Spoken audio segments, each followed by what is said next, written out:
ওই দিন আমার একটা শুভাকাঙ্ক্ষী আমার কমেন্ট করছিল এক বোতল খাওয়ার পরে আমি বাসায় গিয়ে কি কি করছি।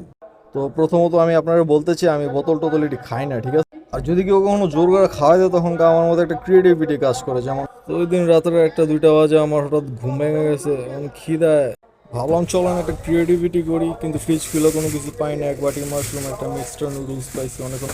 তো ভাবলাম র্যামেন বানানো যাক, কিন্তু এই ডিম তো নাই। এখন ডিম পাই কই? পরে ডিম আনতে গেলাম আমি কবুতরের খোয়ারে।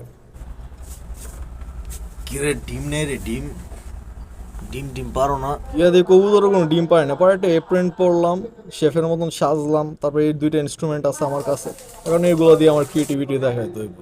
দেন বানায় ফেললাম এই যে টেস্টি টেস্টি র্যামেন, যেটা খাইলে এখন আমার পিনিকটা একটু কম লাগবে। ভাবা যায় আমার মধ্যে একটা 7 স্টার রেস্টুরেন্টের শেফের গুণ আছে। এটা জাস্ট অ্যামেজিং খেতে, ওয়াও।